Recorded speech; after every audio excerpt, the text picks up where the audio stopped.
Olá, gente. Boa noite.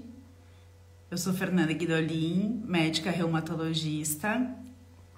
Eu sou da comissão de mídias e da Sociedade de Reumatologia do Rio Grande do Sul.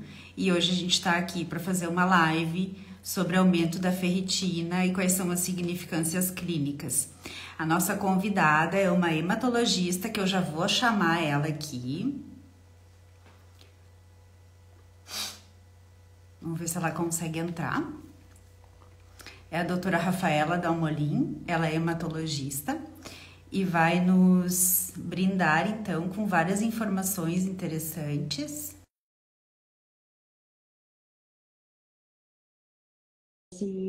Essa polêmica que é o aumento da ferritina, que nem sempre está associado com doença, né? A maioria das vezes significa outras coisas que não a sobrecarga de ferro. Boa noite, Rafaela, bem-vinda. Boa noite, Fernanda. Tudo bem? Boa noite a Tudo. ouvintes. E obrigada pelo convite para discutir um tema que é tão importante, né? E tão frequente na prática clínica do hematologista e de muitos outros clínicos, né? De muitas outras especialidades também. Verdade, na maioria dos clínicos, né?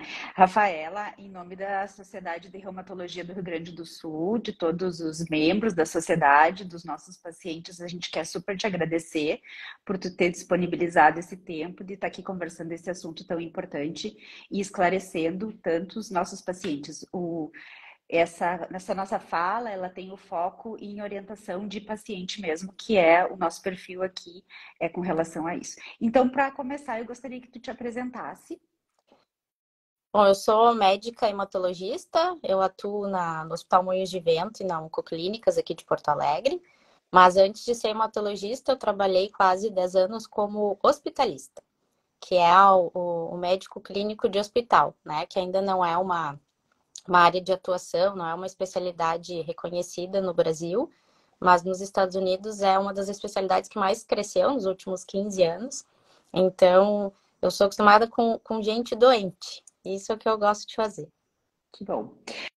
Bom, então vamos começar a contextualizar e eu gostaria que tu explicasse para quem está nos ouvindo o que exatamente é a ferritina, quando ela está baixa, qual é o significado, porque na verdade o motivo da nossa live hoje é quando a ferritina está alta.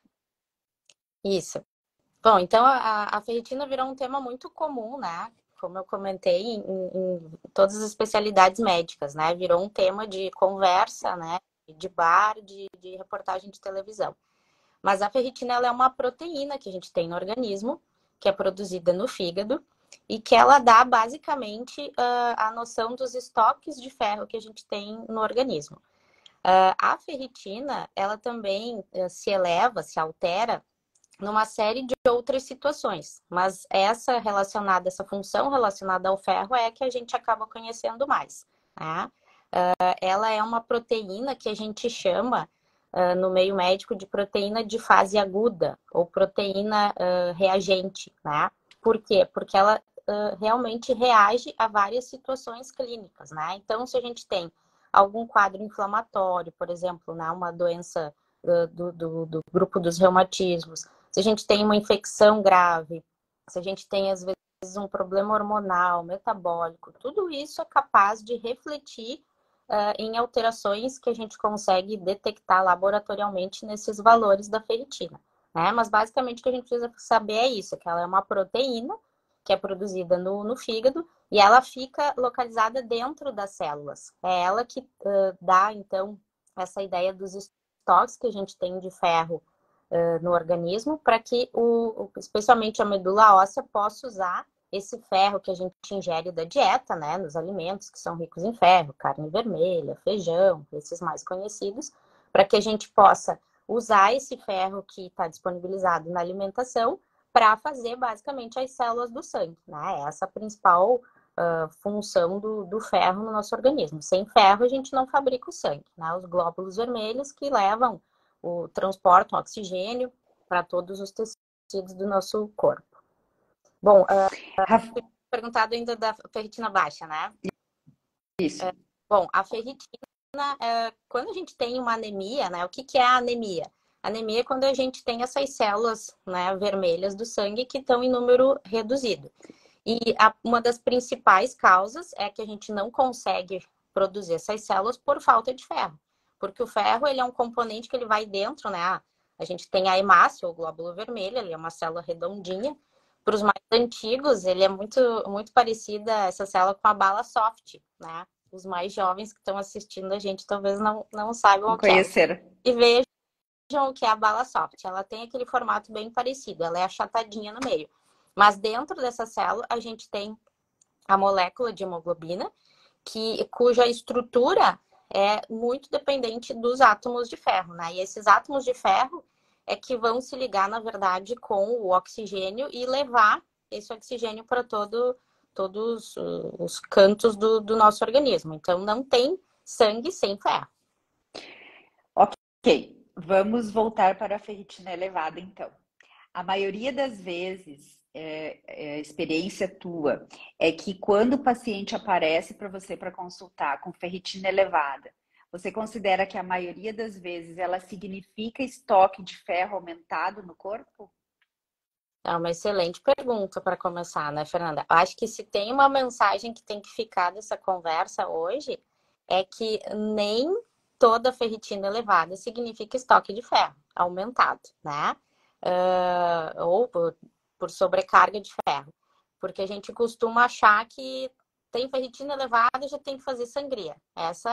Esse é outro mito, né? Então, como eu falei anteriormente que a ferritina ela pode se alterar e se elevar numa série de situações, a gente vai ver pelas inúmeras causas que podem ser a patogênese dessa elevação.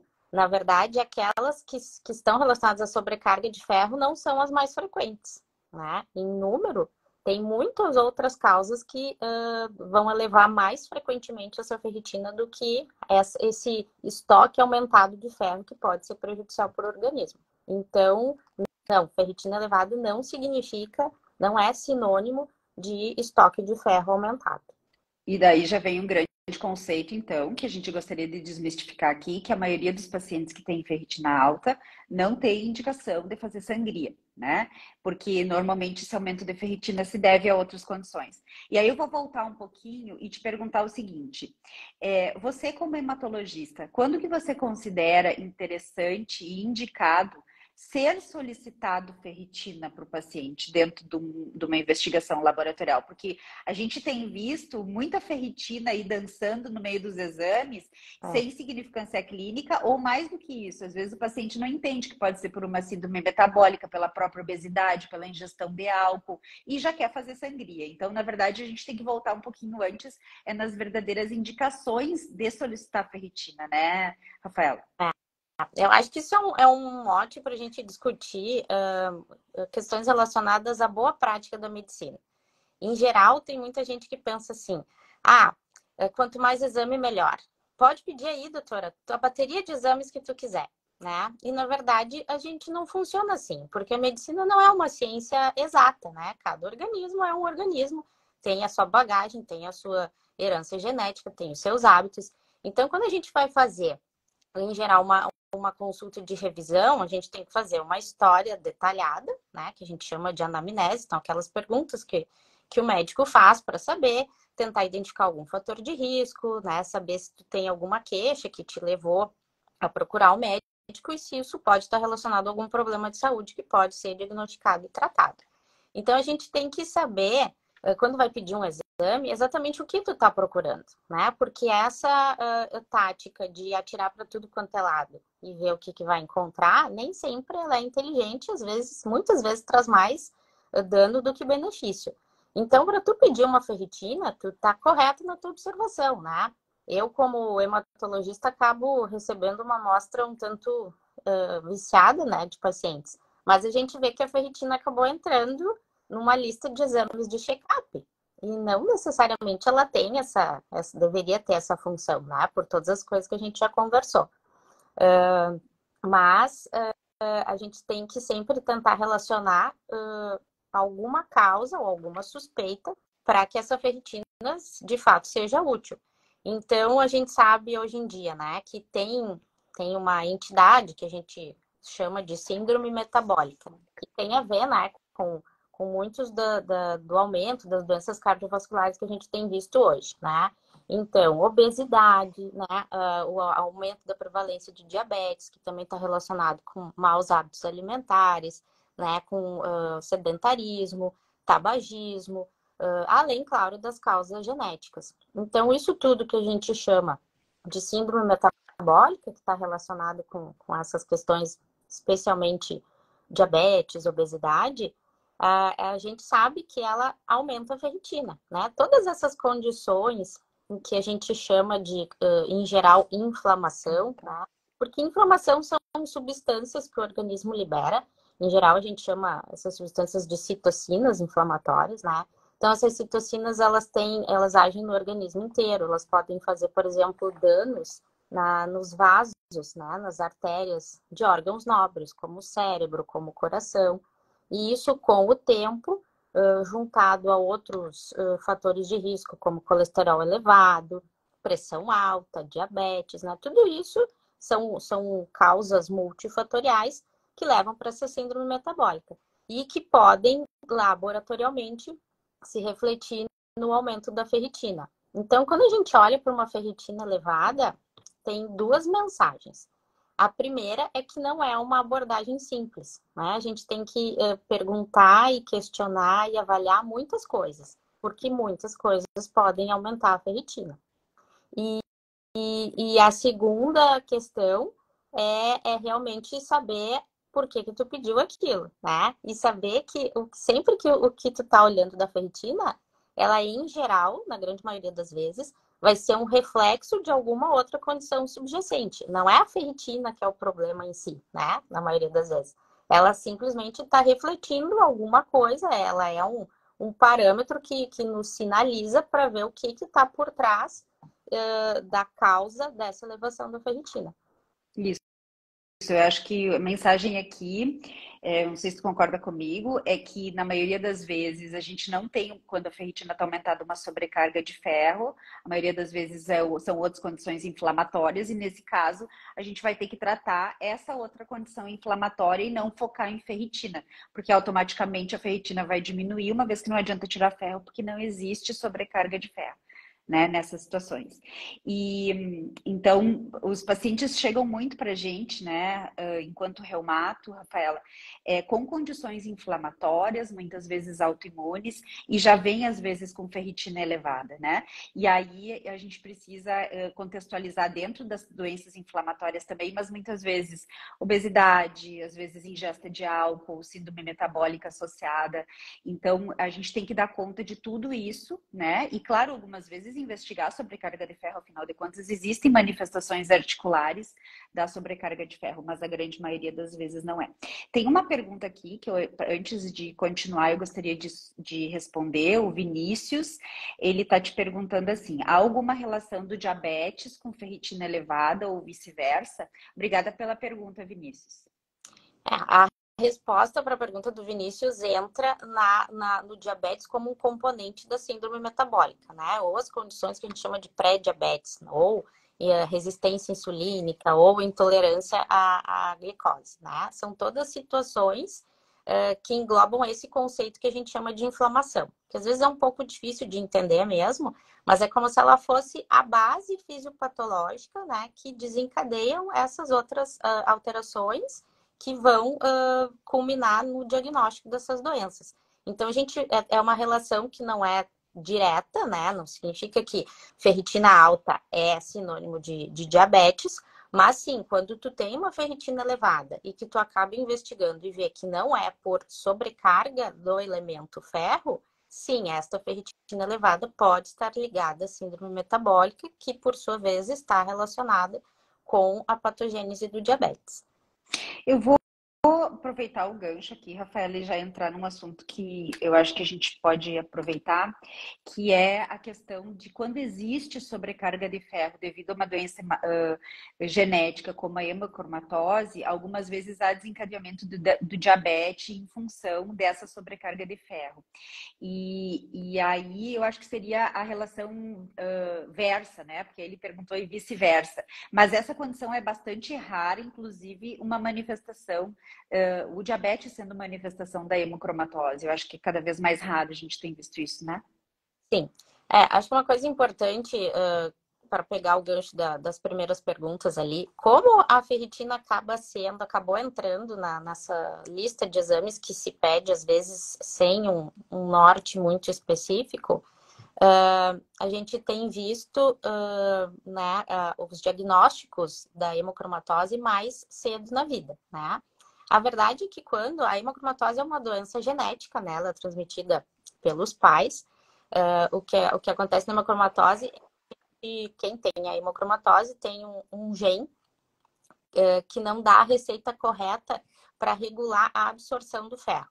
Então, todo o ferro que a gente ingere na dieta através dos alimentos, ele vai sendo absorvido ali pelo nosso intestino de uma maneira que a gente chama de autorregulada. Se o corpo tem pouco ferro, o intestino absorve mais. Se o organismo já tem uma quantidade de ferro adequada para fazer o sangue e tal, ok? Esse ferro passa ali pelo intestino e a gente só acaba absorvendo a quantidade realmente necessária. Quem tem a hemocromatose perde essa sinalização e acaba absorvendo todo o ferro que passa ali. Então, a pessoa comendo pouco ou muito ferro, todo o ferro que ela ingerir na dieta, ela vai absorver. Aí, lá dentro do organismo, a ferritina dá conta de estocar grande parte desse conteúdo de ferro, mas o ferro que sobrar, ele vai ficar solto. E é esse ferro solto que tem esse potencial oxidativo que pode causar dano para os órgãos. Então, essas são as complicações da hemocromatose. É esse ferro durante muito tempo que fica solto, que pode ser o gatilho para causar lesão nessas células. Do fígado, do coração, das articulações, de algumas glândulas, da própria pele. Então, a gente vê como a gente está pedindo mais ferritina e mais diagnósticos precoces estão sendo feitos. É bem difícil, ou enfim, é mais raro, tu ter um paciente com hemocromatose que descobriu tardiamente que já tem alguma dessas complicações. Eu nunca me esqueço de um paciente que chegou para mim, já tinha os seus quase 70 anos, com uma pele muito bronzeada, né? E já tinha problema no fígado, já tinha diabetes, né? Na verdade, o que tinha motivado ele a procurar o médico era uma disfunção erétil. E aí foi se descobrir que realmente ele tinha uma ferritina de 8.000 durante muito tempo, né? Inclusive o tom bronzeado da pele era já a deposição do ferro nessas células da derme. Então, essas complicações, elas realmente têm sido menos frequentes da gente ver na prática clínica, porque tem a ver com o diagnóstico precoce.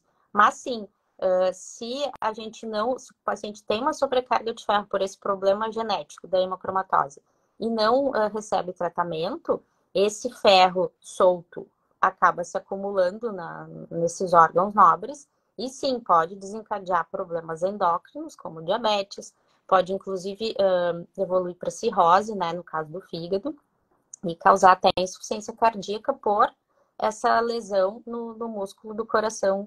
Mas isso é importante que se diga que não é uma coisa imediata, né? Isso tem que ser uma lesão Mais tardia. prolongada, tardiamente, e sempre com níveis de ferro continuamente ficam elevados. Então, não é porque tu tem uma ferritina alta, muitos pacientes chegam no consultório assim, não, vou morrer amanhã, preciso fazer essa sangria amanhã.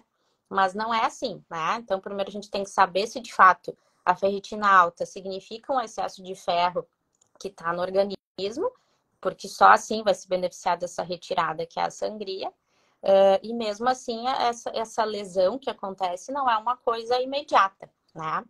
Mas as complicações, até uma coisa interessante da gente ver, é que é difícil ter essas complicações no caso específico da hemocromatose, que é sobrecarga de ferro, nos pacientes antes dos 40 anos. Né? Se a gente for ver na literatura, 40, 50 anos de idade que começam a aparecer, justamente porque a gente precisa do tempo e desse nível contínuo de ferro no sangue. E as mulheres acabam tendo essas complicações mais tardiamente ainda na vida, né? Porque se a gente pensar na menstruação, né, que é uma coisa Perda. fisiológica e tal, mas tu vai perdendo, não deixa de ser uma sangria natural, né? Então, mulheres com hemocromatose tendem a manifestar as complicações da doença muito mais tardiamente do que os homens. Isso. E a reumato entra dentro disso tudo por vários motivos. Um deles é que a hemocromatose faz, né, dores articulares, tanto numa fase precoce, uma artralgia, mas depois faz uma artrite parecido com uma osteoartrite em mãos, joelhos, ombros, tornozelos. Então, às vezes a gente precisa investigar isso. Tem algumas doenças inflamatórias que aumentam em ferritina, mas principalmente tem uma doença, uma forma de artrite, que é a doença de Still, em que a ferritina ela pode ser um marcador, inclusive, de prognóstico de doença e da gente controlar a atividade da doença. Mas aí eu gostaria, Rafaela, dando sequência, de te perguntar o seguinte: um paciente tem uma ferritina alta, a gente excluiu todas as condições inflamatórias e a gente está imaginando que talvez seja realmente uma sobrecarga de ferro. Ela não é suficiente para a gente chegar nesse diagnóstico. Quais são as próximas etapas para a gente fazer esse diagnóstico de hemocromatose? De que seria uma sobrecarga de ferro de ordem hereditária, né? Isso. Então, a hemocromatose hereditária, o próprio nome diz, a gente herda, né? Então, ela vem com essa mutação. É um erro no DNA que não dá a receita para a gente fazer essa regulação da absorção intestinal de ferro. Então, como é um problema genético, tem exames que avaliam esse erro do DNA que a gente pode solicitar, né? Então, o exame mais comum quando a gente tem essa suspeita é a pesquisa da mutação para hemocromatose hereditária. Antes de pedir a mutação, a gente tem que observar a saturação da transferrina, né? Porque quando a gente está olhando essas questões da ferritina, do ferro, se está baixo, a gente pensa em anemia, se está elevado, a gente pensa, né, nessas todas as outras causas inflamatórias, infecciosas, de sobrecarga de ferro. A gente tem outros parâmetros laboratoriais que a gente tem que avaliar junto, né? Porque é como se fossem peças de um quebra-cabeça, cada uma dá uma informação para a gente formar aquele panorama. Então, a saturação de transferrina, ela é uma outra aferição que a gente faz e que tem um valor muito importante nesse raciocínio diagnóstico. Então, a gente sabe que a saturação de transferrina, quando ela está igual ou maior que 45%, a probabilidade dessa ferritina elevada se dever a uma sobrecarga de ferro é maior. Quando a saturação de transferrina está abaixo de 45%, aí a gente tende a pensar nessas outras causas não relacionadas à sobrecarga de ferro, que tendem a ser mais frequentes. É como se fosse assim, a ferritina é a proteína que transporta o ferro, né? Então, o ferro se liga nela, como se a gente tivesse, assim, um trenzinho com vários vagões. A saturação de transferrina me dá a informação de quantos vagões daquele trem estão ocupados por ferro. Então, a gente sabe que quando esse valor é acima de 45%, é mais provável que essa ferritina alta esteja elevada, né, por sobrecarga de ferro. Então, só disso aí, eu já tenho uma informação importante. Eu não vou pedir a pesquisa da mutação da hemocromatose para um paciente que tem saturação de transferrina menor que 45%, porque probabilisticamente ele deve ter essa ferritina elevada por outras causas. Deixa só te interromper um pouquinho, isso é uma coisa que os pacientes perguntam muito. Qual é o valor normal da ferritina para homens e para mulheres? Eu sei que varia muito de laboratório para laboratório, mas no geral, assim, o que você usa quando um paciente te pergunta isso?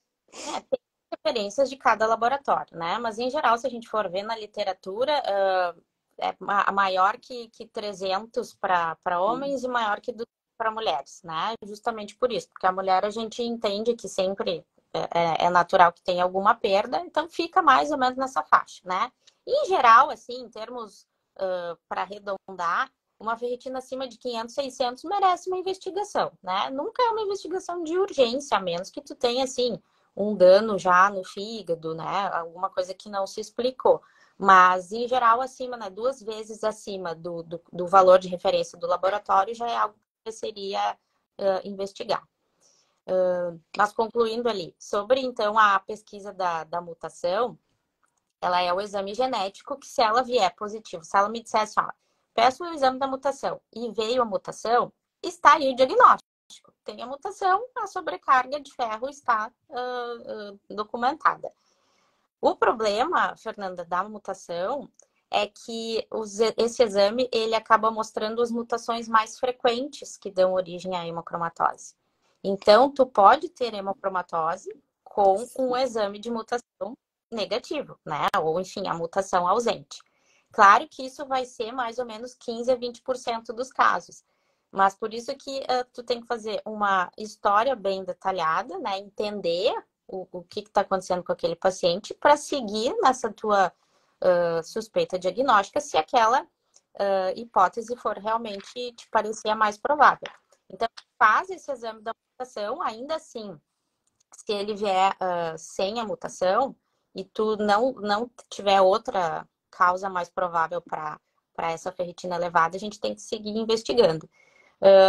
Do ponto de vista, assim, de custo-benefício para os laboratórios, não adianta tu pedir mutações raras, né? Porque o próprio nome diz, são raras, né? São exames que até não se encontram disponíveis, assim, comercialmente com tanta facilidade. O que a gente acaba fazendo nessas situações é aí apelar para um exame de imagem, né? Um exame de imagem sempre é um exame mais caro, que demanda mais tempo do paciente, né? Mas é o que é a alternativa que a gente tem para essa porcentagem menor, e a gente ainda não explicou a ferritina elevada. O que a gente solicita em geral é uma ressonância, né, que ela é boa para ver vísceras, especificamente para quantificar o ferro no fígado, né? Como o fígado é o órgão que acaba recebendo essa sobrecarga mais precocemente, ele é um parâmetro que a gente usa para essa pesquisa. Então, não precisa fazer uma ressonância do abdômen inteiro. A gente pede do abdômen superior, mas tem que especificar o que tu quer saber no exame, né? Ela tem Quantificação. Na quantificação exata, nesse mesmo exame a gente vê a quantificação da gordura e do ferro. Então, isso acho que é um dado importante também. Muitos pacientes chegam, né, com a esteatose hepática, né, o vulgo gordura no fígado. Então, a gente sabe que mesmo a gordura no fígado pode, como uma manifestação dessa síndrome metabólica, ela pode causar elevação da ferritina. Então, não é porque tu tem uma ecografia alterada, né? A ecografia não é um exame tão fidedigno para esse fim como a ressonância, mas ela pode dar indícios, né, de que o fígado já está acometido. Então, se tu tem uma ecografia que mostra uma alteração no fígado, isso pode ser tanto uma gordura no fígado quanto um componente também já de algum grau de sobrecarga de ferro nesse órgão. Ótimo.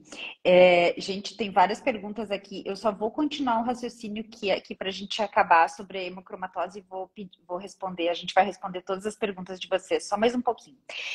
Então, o paciente apresentou ferritina elevada, saturação da transferrina maior do que 45, com ou sem o teste genético, ele apresenta índice de sobrecarga de ferro no fígado elevada, e aí a gente vai precisar indicar para esse paciente, a gente excluiu, claro, todas as outras questões inflamatórias, e a gente vai indicar sangria para esse paciente. Aí eu te faço as seguintes perguntas. Primeiro, existe risco de fazer sangria? O que é uma sangria? Quanto de sangue normalmente se tira?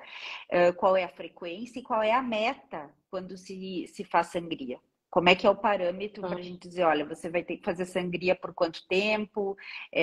Enfim, qual é a abordagem terapêutica nesse sentido? Porque, deixa eu só deixar claro aqui, não existe medicação que tire esse ferro do sangue, né? Não existe... para a doença crônica, né, como a hemacomatose, a forma de a gente tirar o ferro é através da sangria, tirando as hemácias, em que vai ser usado o ferro para fazer novas hemácias e assim retirar essa sobrecarga de ferro dos órgãos. Então, nos explica sobre isso, Rafael. Bom, então o tratamento, né, da ferritina elevada, quando ela é por sobreferro, o tratamento clássico é a sangria.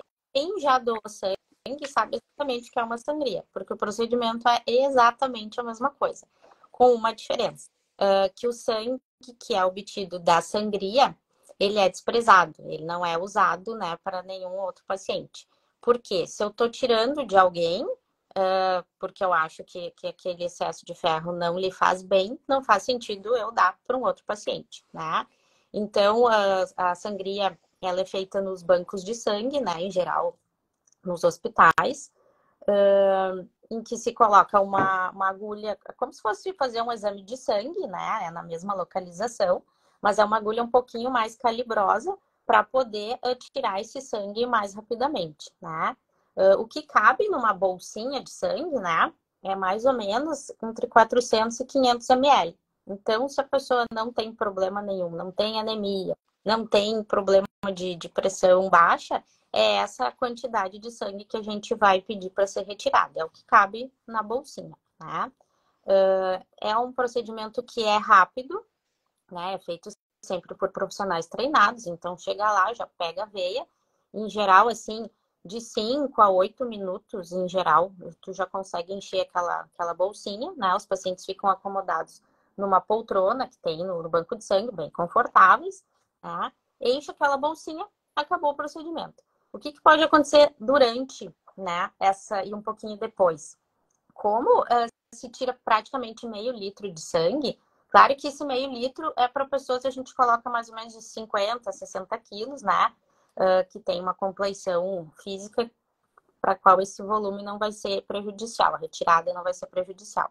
Mas, como é um volume de sangue, pode acontecer em pessoas mais sensíveis de baixar momentaneamente a pressão, né? Então, quando a gente. É a mesma coisa que tá quando tu entra num lugar que está muito quente, né?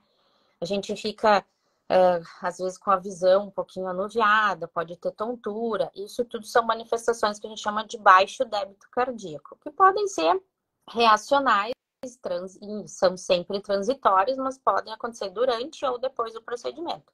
Isso é numa porcentagem pequena de pessoas. A maioria dos doadores, né, das pessoas que precisam fazer sangria, fazem o procedimento sem nenhuma intercorrência. Mas sempre é de praxe, né, nos bancos de sangue, depois que se faz a sangria, ficar observando uns minutinhos. A pessoa então senta numa posição, né, ela pode ficar quase deitada quando vai doar, depois senta, ganha um lanchinho que tem um líquido ali, um suco, alguma coisa, e para se certificar de que não vai ter nenhum problema. As pessoas que não vão poder fazer sangria, Fernanda, são a minoria, né? Que são pessoas que já têm alguma cardiopatia, algum problema de coração, algum problema de pulmão, nos quais a circulação do sangue pode causar algum dano. Então, realmente, para essas pessoas, a gente tem que estudar outras alternativas, né? A gente até tem disponíveis medicações que a gente chama de quelantes do ferro, né? Mas essas medicações não são facilmente disponíveis. Para tu ter uma ideia, tem só na farmácia de medicamentos especiais do estado, então tem que se fazer um processo para a Secretaria de Saúde explicando, olha, não podemos fazer a sangria por isso, que o paciente tem cardiopatia, tem problema de pulmão, não vai tolerar essa retirada de sangue.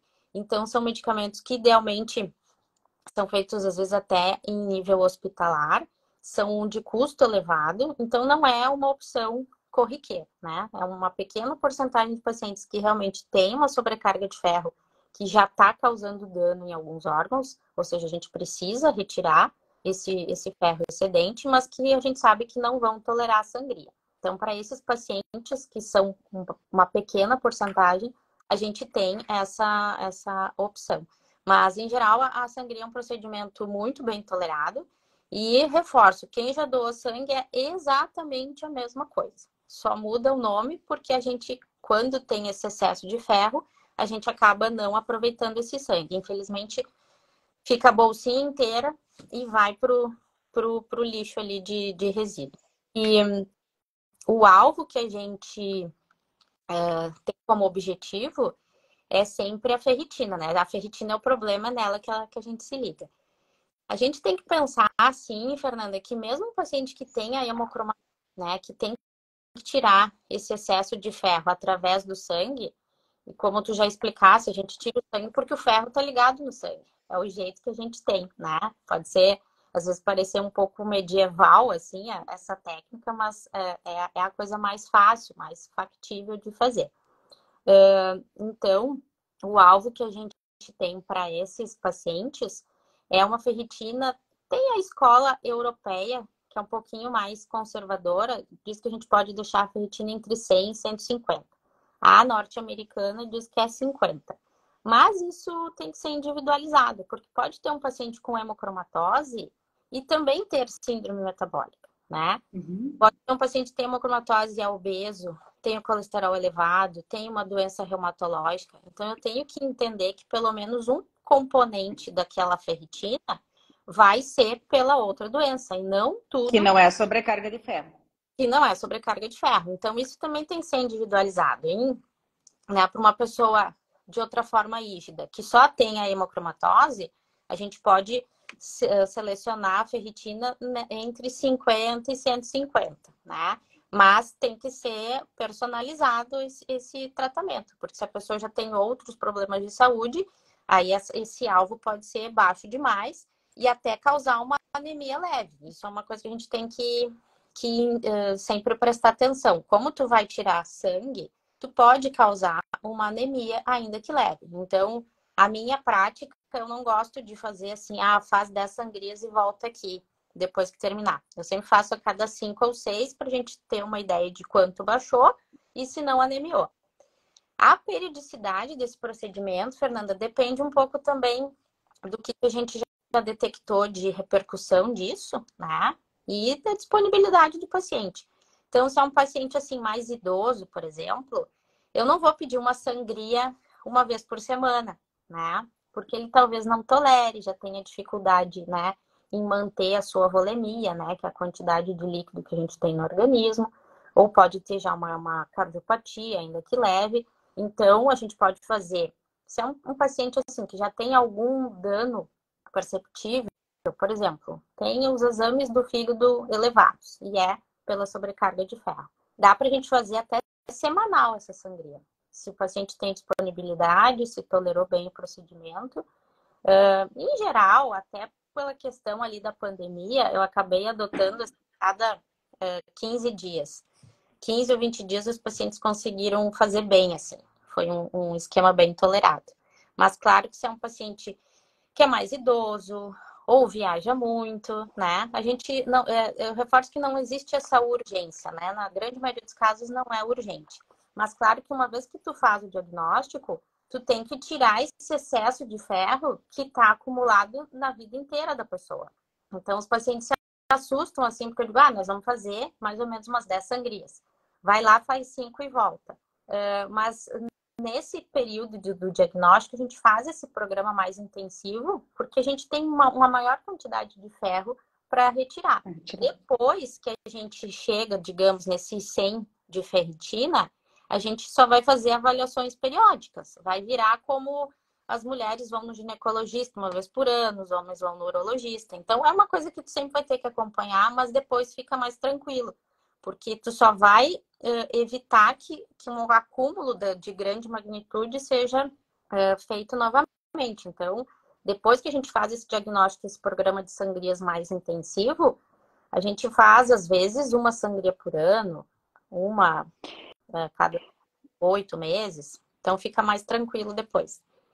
Rafaela, uma questão bastante importante em quem tem sobrecarga de ferro, que tem diagnóstico, por exemplo, de hemocromatose, é a questão do tratamento, que a gente, a princípio, não faz tratamento farmacológico exatamente para isso, mas dentro disso entra a questão dietética. Então, o quanto a dieta tem importância no controle da sobrecarga de ferro e quais são os principais alimentos que as pessoas têm que cuidar, porque tem muito tabu assim com relação a isso.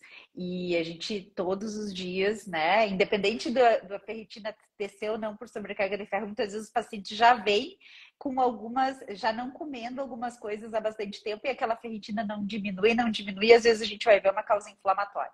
Então a dieta sempre vem como um assunto bastante importante com relação a isso. Quais as dicas que tu tem para nos deixar aqui? É uma excelente pergunta, né? E é uma pergunta que invariavelmente os pacientes fazem.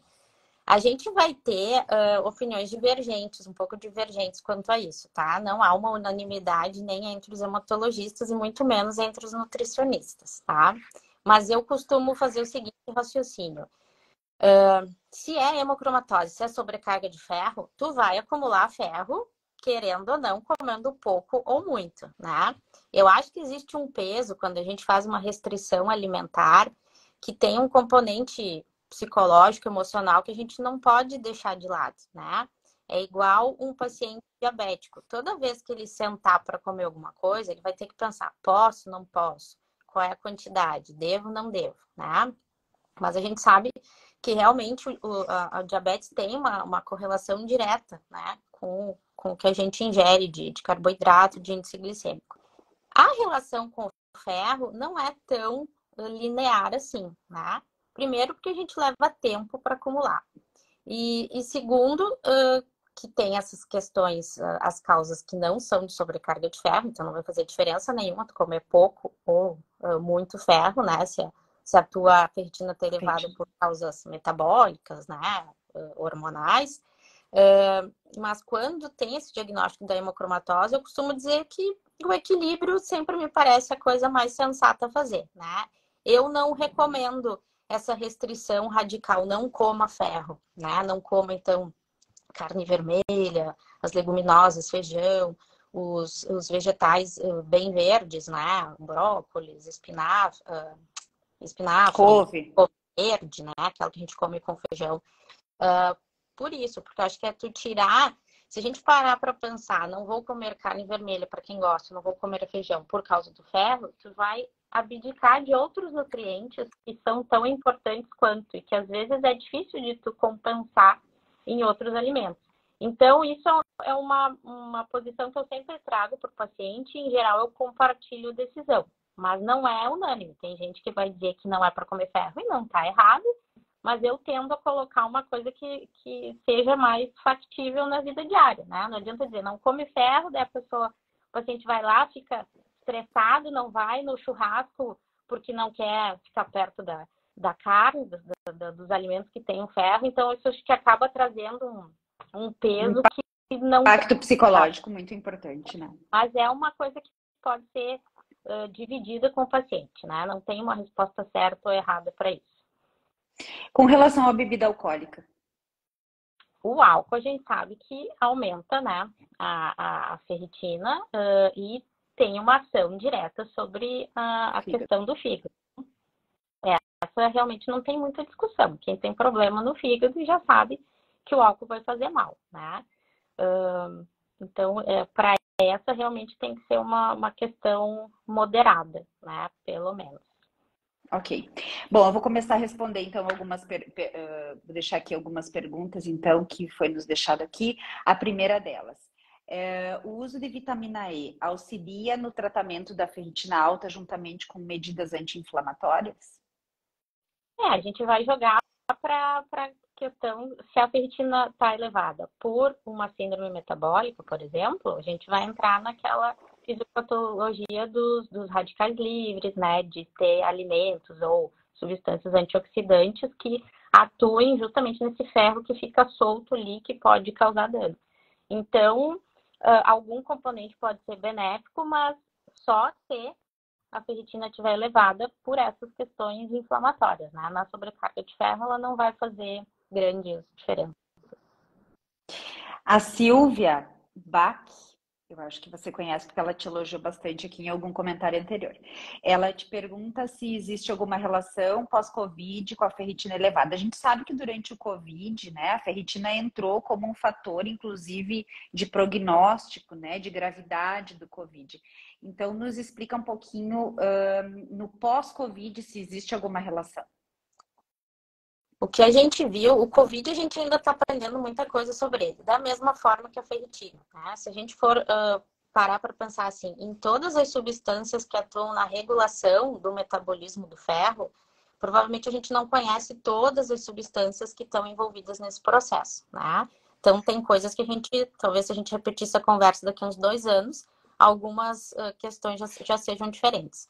Mas se viu no COVID agudo que realmente, especialmente D-dímeros e a ferritina, se correlacionaram com maior gravidade né, da evolução dessa doença. São pacientes que foram para ventilação mecânica, que precisaram de UTI, que tiveram uma internação mais prolongada, que tiveram complicações, né, como a embolia pulmonar, que ficaram mais tempo no hospital. Então, a ferritina, de novo, aqui, ela não é um problema em si, ela está refletindo um grau de inflamação muito acentuado que a COVID e outras infecções propiciam, né? Existe a síndrome da resposta inflamatória sistêmica, né? Quando a gente fala em sistêmica, é porque atinge o corpo inteiro. Então, a gente sabe que qualquer processo infeccioso pode culminar numa síndrome da resposta inflamatória sistêmica, que quando é causado por um agente infeccioso, a gente chama, né, vulgarmente de septicemia. Então, o que a ferritina mostra nesse contexto é justamente isso. Ela é uma das várias proteínas que estão aumentadas, né? E que servem de mediadores dessa inflamação que a gente vê nessa situação. O que é essa inflamação? É uma inflamação que propicia a formação de coágulos, fazer êmbolos, né, pulmonares. É uma inflamação que propicia doença renal aguda, né? Os pacientes podem evoluir para insuficiência renal aguda, com necessidade de diálise. Os pacientes, por exemplo, são aqueles que acabam fazendo retenção de líquido, né? Acredito que muitas pessoas tiveram pacientes familiares com Covid, que foram para UTI, então é uma coisa que a gente enxerga, né? Esse edema, esse inchaço, tudo isso são causados por substâncias correlatas à ferritina. Então, a ferritina, nesse sentido, ela está mostrando, ela está refletindo alguma coisa que está acontecendo. Ela aumenta, como eu falei lá no início, sendo um reagente de fase aguda, ela tem o pico justamente quando essa síndrome inflamatória está a milhão. Na COVID longa, que a gente ainda está aprendendo, esses marcadores inflamatórios vão sendo diminuídos, né? E as coisas vão se readaptando. Então, na COVID longa, eu não espero ter níveis de ferritina tão elevados quanto no processo agudo. Mas, ainda assim, ela pode estar mais elevada do que os valores que a gente considera de referência do laboratório. Muito bem.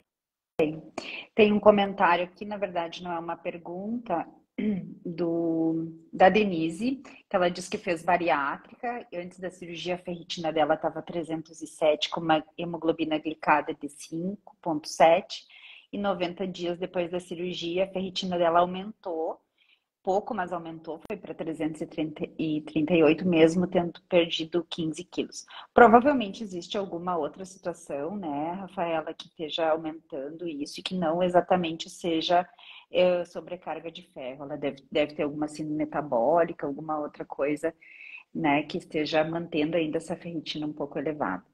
A gente tem que lembrar, assim, né, que a ferritina, ela é uma proteína que a gente produz pelo fígado, e essas oscilações dela, tem gente que quer medir a ferritina semana a semana, mês a mês, né? Não faz nenhum sentido. E a gente tem que lembrar também que quando a gente passa por um processo infeccioso, cirúrgico, tem uma situação que a gente chama de estresse cirúrgico. Que, de novo, né? Quando o teu organismo é submetido a uma anestesia, a um corte, né? Todas essas citocinas inflamatórias que agem lá na síndrome da resposta inflamatória sistêmica, elas também agem aqui, né? Quando a gente tem grandes traumatismos, uma pessoa que é atropelada, uma pessoa que é um grande queimado, são estresses cirúrgicos, né? Que são parecidos com o do próprio procedimento cirúrgico. Então, de novo, a gente tem que pensar que a ferritina, como ela tem muitas causas, quando a gente olha aquele número elevado, a gente tem que pensar em componentes que estão aumentando aquela ferritina. Então, mesmo fazendo a cirurgia bariátrica, foi um procedimento cirúrgico, mesmo com a perda de peso, não é uma relação assim tão linear. Baixou o peso, a ferritina já diminui. Por quê? Primeiro, porque tem outras causas, e segundo, que há uma adaptação do organismo que não é tão imediata, né? Para a gente ter uma relação mais acurada, talvez o legal fosse fazer a ferritina aqui na cirurgia 6 meses depois, né? Não tão pouco tempo depois, porque realmente não deu tempo dos mecanismos adaptativos do organismo já mudarem aqueles sinais de inflamação sistêmica para já refletir no exame de laboratório, né? Eu reforço aqui que a gente não é uma máquina, né? Não funciona como matemática. A gente sempre tem que interpretar esses valores laboratoriais dentro de um contexto. E cada paciente pode reagir de forma diferente, mesmo submetido à mesma situação. Aí eu te faço uma outra pergunta, então, Rafaela, até provocativa, assim. No momento que a gente exclui, afasta a possibilidade da ferritina estar elevada por sobrecarga de ferro, e existe alguma indicação de ficar fazendo ferritina seriada? É uma boa pergunta. Se a gente entendeu, foi super bem investigado, né? Não é sobrecarga de ferro. Às vezes os pacientes já vêm até com o exame da ressonância pronto ali. Vê que tem gordura no fígado, mas não tem ferro, aquela ferritina, aquele valor de ferritina, não dá ideia da tua saúde. De novo, ela é sempre o reflexo de alguma coisa que tu tem que mudar, né? Então, se a ferritina não está relacionada à sobrecarga de ferro, ficar medindo ela muito frequentemente, sem que se tenha feito algum tratamento efetivo, só vai causar um estresse. Por quê? Porque os tratamentos para síndrome metabólica, para essas outras condições, né, ou doenças dos reumatismos, né, todas essas outras causas da ferritina elevada, elas não têm tratamentos instantâneos, né? Quando eu faço a sangria, claro que eu posso medir a ferritina um pouco depois das sangrias, porque é meio que automático. Eu tirei o ferro, ficou lá na bolsinha da sangria, obviamente essa ferritina vai diminuir. Mas em todas essas outras condições em que essa inflamação está presente, são vários fatores que influenciam, né? Então, eu não vou diminuir a gordura do meu fígado em 2 semanas. Eu tenho que mudar meus hábitos alimentares, eu tenho que melhorar a minha adaptação às mudanças da glicose, da dieta, eu tenho que fazer atividade física, eu tenho que melhorar os níveis do meu colesterol.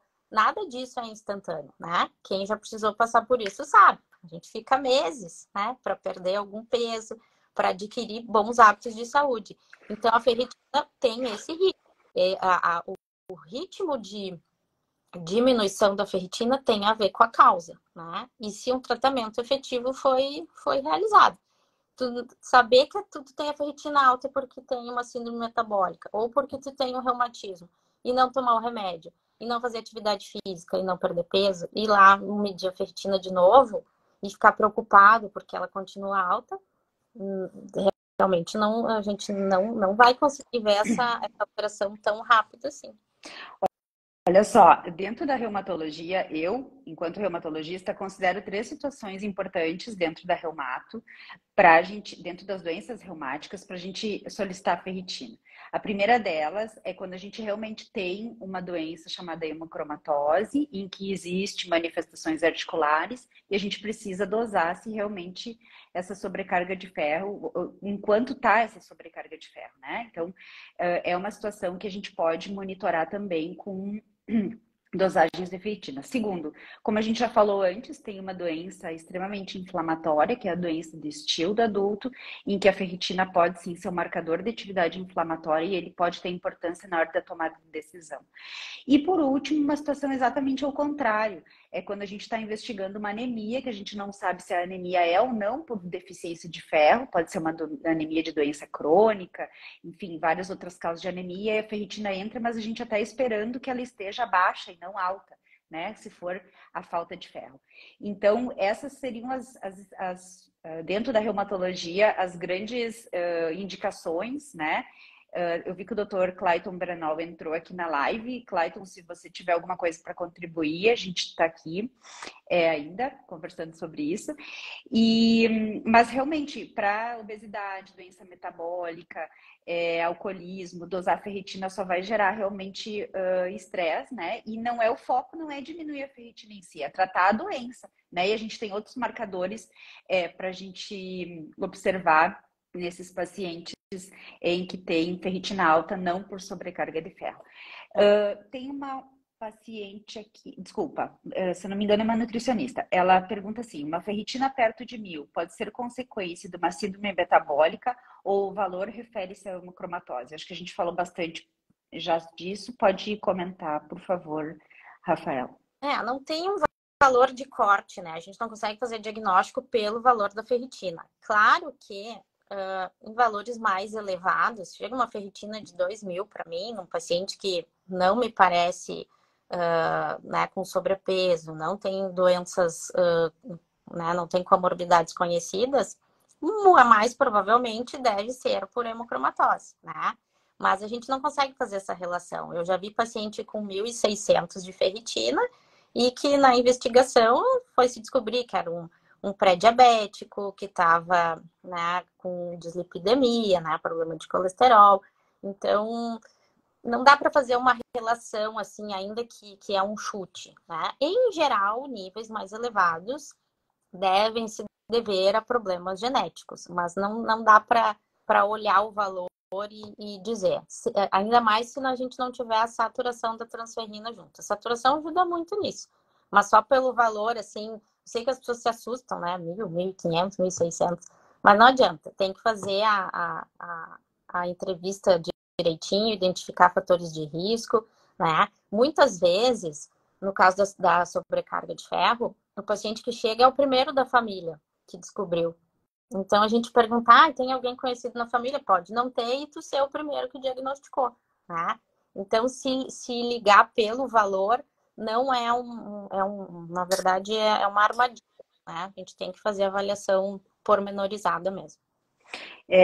Muitas vezes existe na família a história de doença hepática, né? E os pacientes não sabem relacionar do que era. Meu pai teve cirrose, faleceu de cirrose, a minha mãe tinha reumatismo, porque na verdade a doença hepática da hemocromatose é mais comum em homens, né? E a gente vê em mulheres manifestações articulares mais frequentes.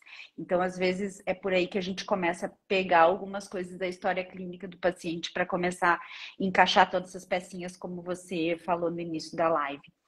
Bom, nós já estamos quase a 1 hora aqui, vamos para a última pergunta. O Vinícius está perguntando, ferritina de 1.400, após exames médicos comentou sangria. Fiz 2 e ainda sinto fisgadas pelo corpo, sinto como se fosse um choque no polegar conforme mexo o dedo. Isso passará após baixar? Acho que faltam dados para a gente responder com maior segurança, né? Tem que ver se realmente todas essas manifestações que te incomodam são devidas a realmente tem alguma outra coisa adicional, mas de uma forma geral, para os sintomas que são atribuíveis à sobrecarga de ferro irem amenizando conforme são feitas as sangrias, né? Então, se a gente pensar num paciente da Fernanda que tem dor articular por depósito de ferro nas articulações, conforme tu vai tirando esse fator agressor, a inflamação que essa presença, que esse depósito causa vai diminuindo, e esses sintomas, né, perceptíveis de dor, de inchaço, para serem atenuados, né? De novo, não é uma relação linear e cada pessoa pode, né, responder de uma maneira e perceber de uma maneira. Mas acho que a principal questão é saber se é só isso, né? Se todos os teus sintomas podem ser atribuíveis à sobrecarga de ferro, mas em geral, sim, é para ir atenuando, pelo menos, conforme as sangrias vão sendo feitas. Eu queria só complementar aqui a pergunta do Vinícius, é que a ferritina por si só, ela não é indicação de sangria, gente, vamos cuidar isso, né? A gente tem que, para indicar sangria, além da ferritina, existem outros exames importantes, que é a saturação da transferrina, algumas vezes teste genético, quando o teste genético é negativo, a gente precisa fazer a investigação da saturação, da ressonância. Da ressonância do fígado, né? Da saturação de ferro no fígado. Então, não é só pela ferritina que a gente vai indicar. A gente precisa realmente entender se essa ferritina é uma sobrecarga de ferro ou não. E a gente precisa de mais informações para chegar a essa conclusão. Bom, tá várias pessoas aqui. Acho que só, né, Claro, Fernanda, que a anemia por si só, ela só vai trazer benefício clínico se tiver sobrecarga de ferro, né? Se não, tu pode ir lá, vai ser o efeito de uma doação de sangue. Tu vai fazer bem para alguma pessoa, mas se aquela ferritina não significar sobrecarga de ferro, tu vai fazer a sangria e ela não vai não vai. trazer nenhum benefício. O problema não é aquele, né? Então isso acho que tem que ficar bem claro. Ferritina alta não é sinônimo de sangria, assim como ferritina alta não é sinônimo de sobrecarga de ferro. Isso mesmo. Bom, Rafaela, eu acho que a gente falou bastante, trouxe várias informações bem importantes aqui, porque é um assunto bastante polêmico que chega todos os dias nos nossos consultórios e muitos pacientes não entendem porque saem de lá com uma ferritina alta e o doutor não deu uma prescrição de sangria, né? E pediu para baixar peso, para diminuir colesterol e triglicerídeo, mas o que isso tem a ver com ferro? Não, é justamente a ferritina que está elevada. Então, eu queria te agradecer, deixar aqui ao Dr. Clayton, que é o nosso presidente da Sociedade de Reumatologia do Rio Grande do Sul, está nos parabenizando aqui pela live. A gente quer deixar, então, o Instagram da Sociedade de Reumato aberto para perguntas, podem mandar perguntas ao longo da semana. A gente pode encaminhar também para a doutora Rafaela, que ela, sem dúvida nenhuma, vai muito gentilmente nos responder. Só que tem coisas que a gente muitas vezes não consegue responder por aqui, precisa de uma consulta médica, uma análise melhor de cada paciente. Tu quer deixar mais alguma consideração, Rafaela? Primeiro, agradecer o convite. Acho que é um tema realmente instigante, né? Porque ele é bem mais complexo do que parece à primeira vista. Agradecer o convite de vocês, agradecer as perguntas, porque a gente sempre aprende com as perguntas. E acho que a mensagem que a gente pode deixar é essa, né? Que a melhor forma é cuidar da saúde, né? Não esperar que tenha o problema para que a gente vá atrás. E sempre procurar bons profissionais, né?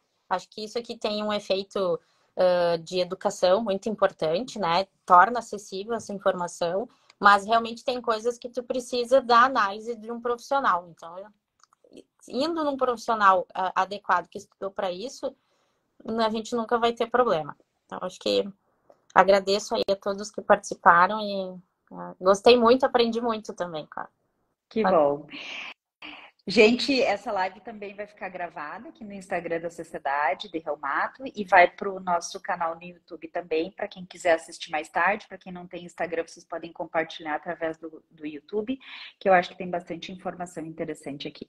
Rafaela, muito obrigada, foi um prazer te conhecer, foi um prazer compartilhar esses conhecimentos com todo mundo aqui, que é muito importante essa nossa jornada enquanto médico, não só de prescrever medicação e fazer diagnóstico, mas principalmente de orientar e de trazer informações de relevância e de credibilidade. Muito obrigada. Eu que agradeço, fico feliz de ter contribuído. Obrigada, boa noite, bom Boa descanso. noite.